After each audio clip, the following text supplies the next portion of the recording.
Hello Talkers, welcome back. Hai Talkers, perkenalkan nama saya Isyan Miseptian. Saya akan memandu jalannya podcast We Talk To pada edisi kali ini. Sebelum itu, gimana nih kabar dari para Talkers di rumah? Semoga kalian dalam keadaan sehat dan baik-baik saja ya. Dan jangan lupa untuk selalu menjaga protokol kesehatan. Karena tentunya saya dan tim akan selalu menjaga protokol kesehatan selama berjalannya podcast edisi kali ini. Oleh karena itu, pada We Talk To episode kali ini kita akan membahas terkait dengan Koperasi Indonesia. Dengan pemateri yang luar biasa, ya. Beliau merupakan dosen Fakultas Ekonomi dan Bisnis Universitas Jember. Selain itu, beliau juga menjabat sebagai sekretaris dari KPRI Universitas Jember. Oh iya, KPRI itu adalah Koperasi Pegawai Republik Indonesia, yaitu sebuah koperasi yang didirikan oleh pegawai negeri yang dikelola untuk kepentingan pegawai negeri itu sendiri. Nah, udah pada kepo gak sih siapa yang akan menjadi narasumber kita pada We Talk To episode kali ini? Nah, langsung saja saya perkenalkan. Beliau bernama Bapak Hadi Paramu, SA MBA PhD. Assalamualaikum Pak Hadi, bagaimana? Waalaikumsalam warahmatullahi wabarakatuh. Iksa. Bagaimana kabarnya Pak Hadi? Alhamdulillah baik ya. Hari ini sehat. Lagi ada kesibukan apa nih Pak? Sibukan rutin saja. Jadi pagi ini ada agenda untuk kegiatan di program studi untuk 3 hari ke depan kita itu.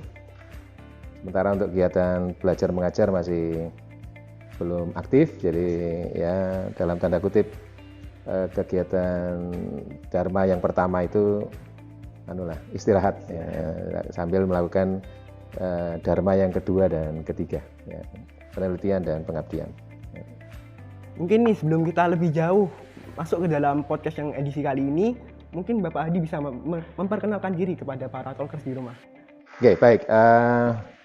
Perkenalkan tadi sempat disampaikan oleh Iksa, kalau saya juga sebagai sekretaris KKPRI ya, bukan sekretaris, tepatnya bendahara Koperasi Konsumen Pegawai Republik Indonesia, makanya disebut KKPRI Universitas Jember. Jadi KKPRI Universitas Jember ini sudah lebih dari 40 tahun berdiri. Jadi tadi sudah disebutkan para anggotanya adalah pegawai Republik Indonesia di Universitas Jember. Jadi historinya dulu Politeknik Negeri Jember itu satu atap dengan Universitas Jember.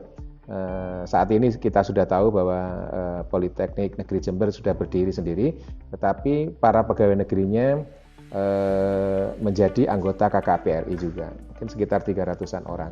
Di total di KKPRI Universitas Jember itu ada 2.300-an, hampir 2.400-an anggota.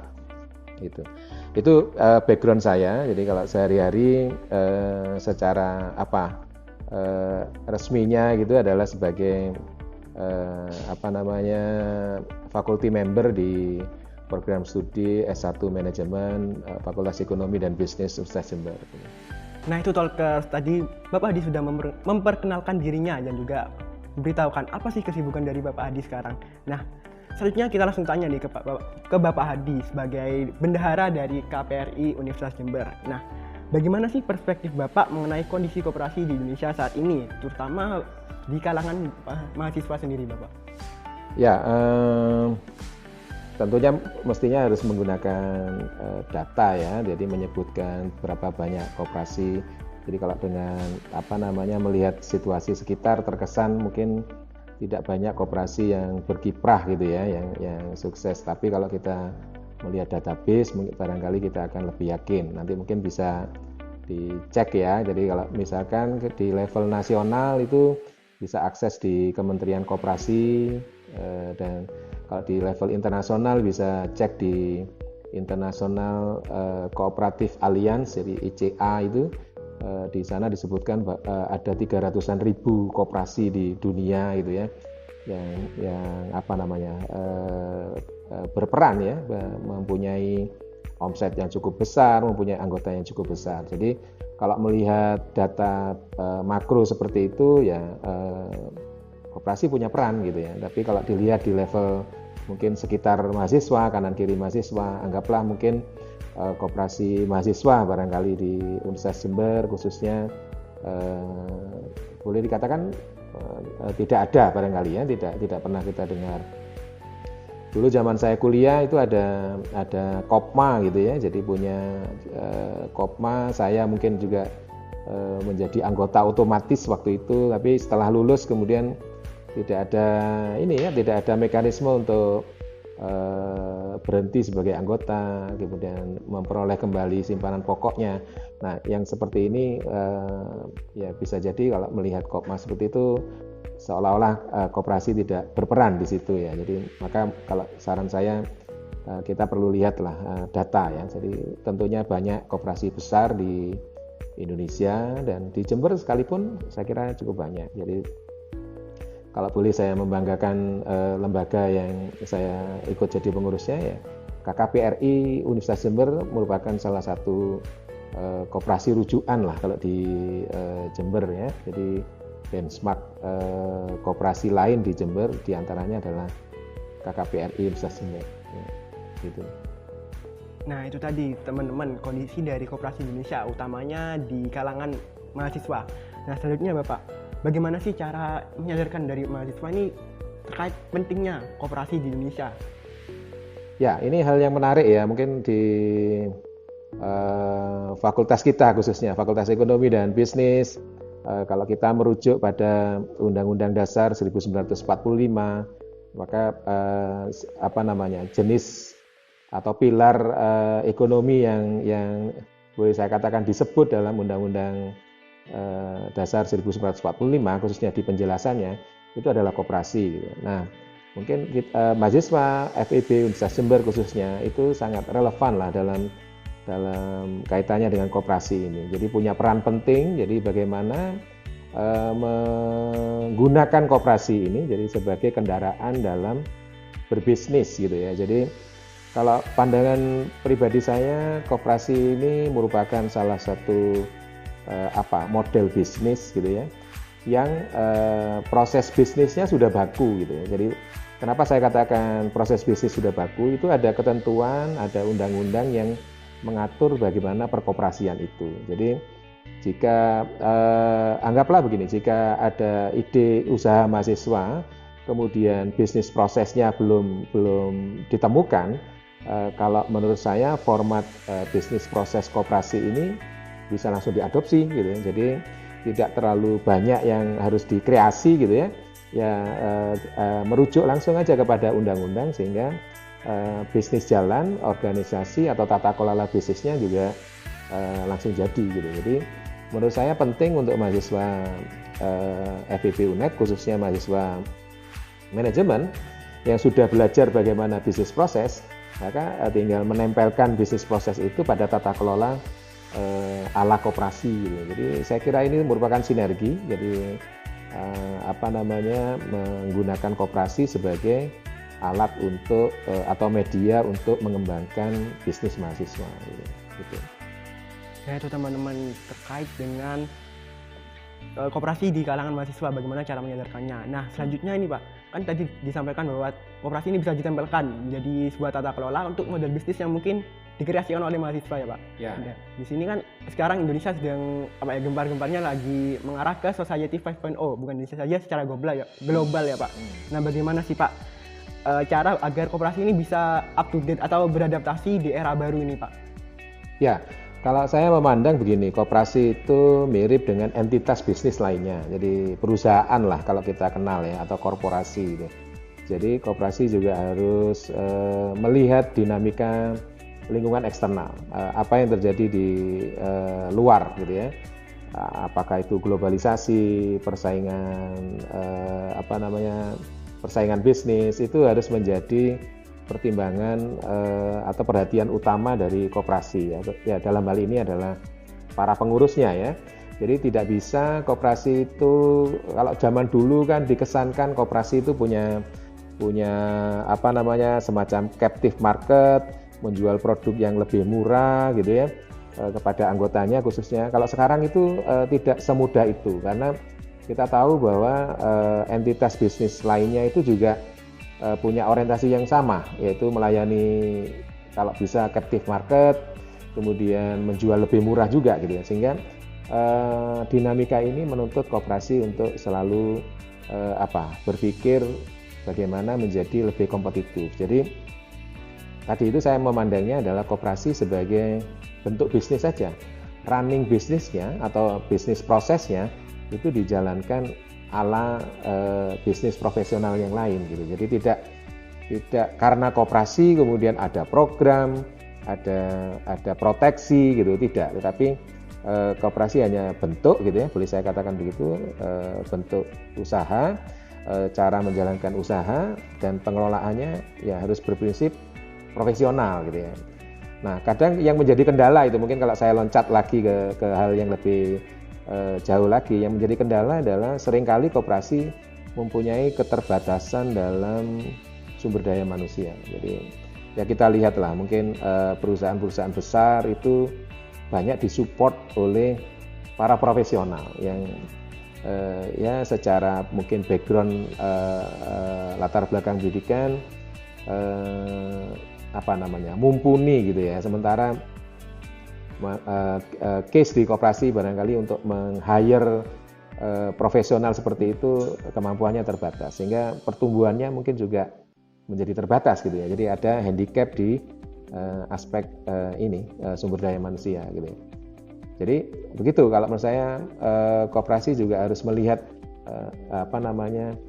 perubahan di lingkungan eksternal, kemudian secara rutin meninjau apakah strategi melayani konsumen yang dalam hal ini konsumen itu di dalamnya ada anggota koperasi itu masih efektif atau tidak dengan perubahan dinamika global ini. Gitu. Nah selanjutnya Bapak, apakah ada potensi dari koperasi ini untuk berkembang searah dengan globalisasi dan mungkin menggunakan ilmu pengetahuan dan teknologi yang mutakhir terbarukan agar bisa mengikuti perkembangan zaman now? Ya, saya kira bisa. Saya optimis juga bisa. Sekali lagi ini memperhatikan juga atau mempertimbangkan sumber daya yang dimiliki koperasi.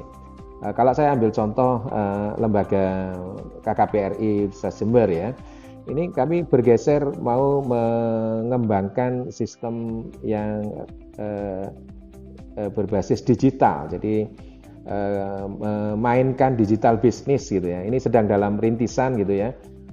Yang baru-baru ini kami lakukan adalah kami tidak mendistribusikan voucher belanja dalam bentuk konvensional, tetapi kami injekkan, kami masukkan voucher itu kepada akun anggota, sehingga kalau anggota menggunakan voucher itu di unit usaha pertokoan KKPRI Universitas Jember, mereka tinggal sebutkan nomor, kemudian belanjaannya dinilai. Kalau vouchernya 200.000, maka kalau belanjaan kurang dari 200.000 bisa langsung dibayar dengan menggunakan voucher itu, sisanya akan tercatat oleh sistem.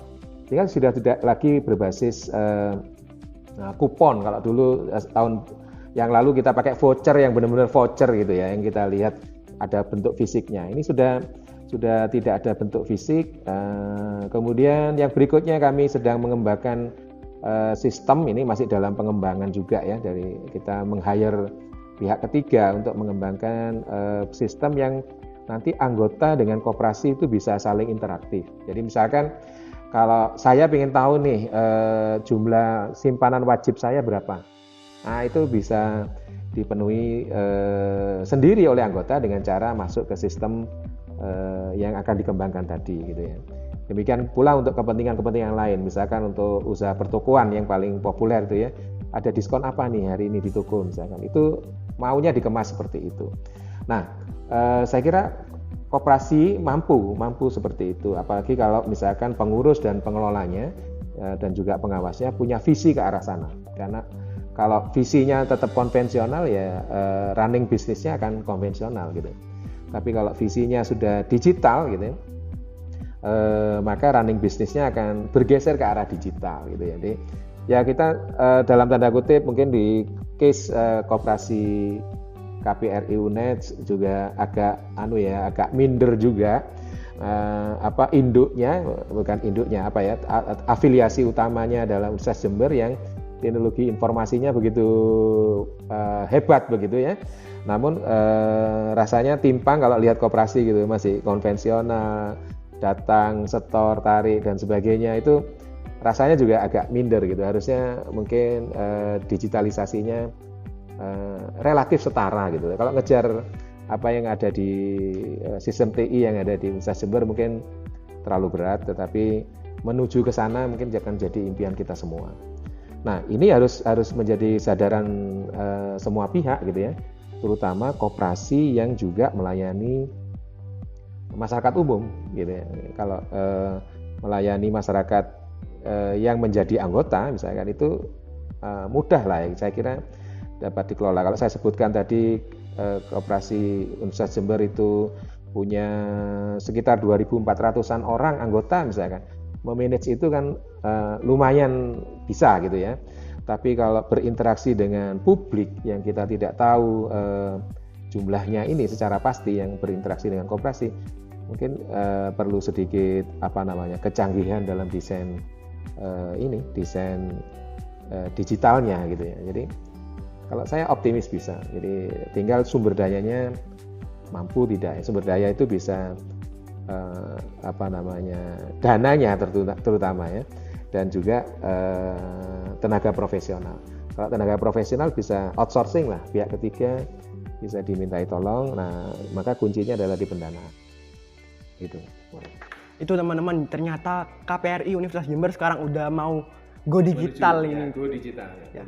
Itu keren banget teman-teman, karena itu merupakan salah satu langkah yang tepat lah untuk bisa sustain di era global, di era bisnis global saat ini. Nah, berarti potensi dari koperasi di era saat ini juga masih besar teman-teman, tergantung dari cara pengelolaannya ya Pak. Ya. Biar bisa lebih profesional dalam pengelolaannya sehingga bisa seperti entitas bisnis yang besar lah, tidak kalah dengan BUMS, BUMN atau BUMD. Nah, selanjutnya nih Pak, apa sih pesan yang ingin Bapak sampaikan kepada para talkers, utamanya kepada para mahasiswa terkait pentingnya koperasi sebagai pilar perekonomian Indonesia, dan mungkin ini bisa dijadikan sebagai closing statement dari Bapak Hadi? Oh ya, jadi ya kita perlu back to basic. Jadi koperasi itu tadi saya sebutkan entitas bisnis, kalau saya katakan yang yang dimaksud oleh pasal 33 Undang-Undang Dasar 1945. Jadi kalau tersebut begitu berarti kan sebenarnya satu kewajiban ya untuk mengembangkan koperasi itu. Nah, bagaimana kemudian bisa lebih meningkatkan peran koperasi mungkin dalam kapasitas kalian adik-adik sebagai mahasiswa. Saya kira ya pertama mungkin perlu memupuk kesadaran tentang apa itu koperasi. Jadi koperasi tidak lagi, jangan diterjemahkan sebagai kegiatan yang selalu disupport dengan program gitu ya dari pemerintah, diberi bantuan dan sebagainya. Tapi koperasi harus dilihat sebagai entitas bisnis yang kalau saya menyebutnya profesional gitu. Nah, itu kesadaran itu. Kemudian yang kedua tadi saya sebutkan tata kelola yang sudah baku. Jadi adik-adik mahasiswa harus paham tentang tata kelola yang ada di koperasi. Jadi kalau sedikit saya panjang lebar gitu ya, ada tiga hal penting ya. Jadi ada pengurus, ada pengawas gitu ya, ada pengelola itu kayak manajer harian gitu ya, manajer harian yang akan merunning bisnis mewakili pengurus, dan kemudian ada rapat anggota ya. Nah, tata kelola koperasi yang unik adalah bahwa pengembangan pengembangan bisnis koperasi itu harus melalui mekanisme rapat anggota.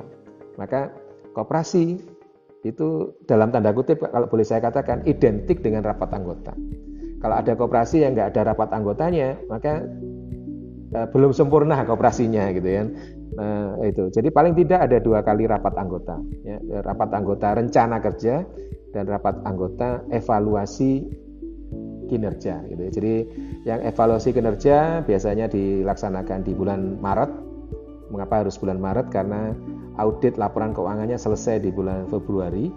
Kemudian rapat rapat rencana kerja itu dilakukan di bulan November. Jadi kalau untuk tahun ini November 2022 misalkan untuk program kerja 2023 gitu. Nah, ini mekanisme yang perlu disadari. Jadi berkoperasi tidak berarti kemudian meninggalkan banyak hal gitu, tapi ada hal-hal prinsip yang harus diketahui. Nah, yang berikutnya adalah saya juga ingin mengingatkan kalau misalnya adik-adik mahasiswa mau mendirikan koperasi, maka yang pertama dipikirkan adalah bisnisnya apa gitu ya. Bukan ayo mendirikan koperasi, terus mau apa? Ya nanti kita pikirkan, bukan begitu. Tapi ada bisnisnya dulu, kemudian bisnis ini yang akan dirunning dengan koperasi. Jadi tidak dadaan kepingin mendirikan koperasi. Saya yakin kalau nanti dipelajari ya di dinas koperasi, kalian mau mendaftarkan koperasi pasti ditanya apa unit usaha yang mau dikembangkan. Gitu. Maka pikirkan itu dulu gitu ya. Ini kan sama dengan bisnis lainnya. Kalau kalian mau misalkan nih ada 5 orang berkumpul mau kolaborasi mendirikan bisnis, itu kan pertanyaannya bukan kumpul-kumpulnya 5 orang ini, tetapi 5 orang ini mau menjalankan apa gitu. Kalau berbicara bisnis apa, itu tetap ada analisis tentang potensi pasarnya bagaimana, resikonya bagaimana dan sebagainya. Nah, itu lakukan dulu. Kalau sudah fix, sudah clear unit bisnisnya apa, komoditasnya apa kalau perlu, atau jasanya apa, maka berikutnya adalah dalam tanda kutip lah boleh saya katakan, melirik koperasi sebagai salah satu bentuk badan hukum atau bentuk usaha yang menjalankan bisnis tadi. Jadi ya di situ yang saya katakan profesional. Jadi tidak hanya koperasi sebagai organisasi kemudian menjalankan usaha yang ala kadarnya gitu ya, tetap prinsip-prinsip profesionalitas itu dikembangkan. Saya optimis kalau tentunya mungkin kalau mahasiswa S1 manajemen FIB UNED mau mengembangkan koperasi, saya yakin bisnis prosesnya sudah clear. Kalian belajar 4 konsentrasi ya, atau 4, saya sebutnya 4 manajemen fungsional. Marketing management, operation management, human resource management, financial management. Ini kan 4 pilar dalam pengelolaan bisnis gitu ya. Kalian sudah bisa paham itu. Nah, tinggal kalian blended itu dengan koperasi. Nah, tinggal kalian kembangkan atau kuatkan prinsip perkoperasian bagaimana, tata kelola perkoperasian seperti apa. Ya, kalau ini digabungkan, saya yakin ya keinginan kalian untuk menjadi generasi yang menguatkan koperasi akan terjadi. Nah, itu Talkers, harap didengarkan ya pesan-pesan dari Bapak Hadi. Nah, kalian buat para mahasiswa yang ingin mendirikan koperasi, itu jangan lupa pikirkan dulu model bisnis seperti apa yang ingin kalian jalankan di dalam koperasi tersebut. Nah, selanjutnya harapan dari Bapak Hadi terhadap koperasi Indonesia itu biar bisa lebih mandiri lah, tidak hanya bergantung pada program-program pemerintah atau bantuan-bantuan pemerintah, sehingga bisnisnya bisa dijalankan secara profesional. Dan juga tadi saya bisa menekankan atau saya tertarik pada kata back to basic atau back to core. Jadi di sini selain menjalankan bisnis, kalian jangan lupa untuk kembali ke intinya, kembali ke basic dari koperasi itu apa, sesuai dengan Undang-Undang Dasar 1945. Nah, kita sudah sampai di penghujung acara nih teman-teman. Nah, usai sudah pelaksanaan podcast pada edisi kali ini, saya mewakili tim yang bertugas mengucapkan mohon maaf yang sebesar-besarnya atas kesalahan yang terjadi selama podcast ini berjalan. Nah, kepada Bapak Hadi saya ucapkan terima kasih banyak telah menjadi narasumber pada podcast We Talk To edisi kali ini. Kepada para Talkers di rumah, jangan lupa untuk like, comment, and subscribe. Saya Iksya, see you on the next podcast.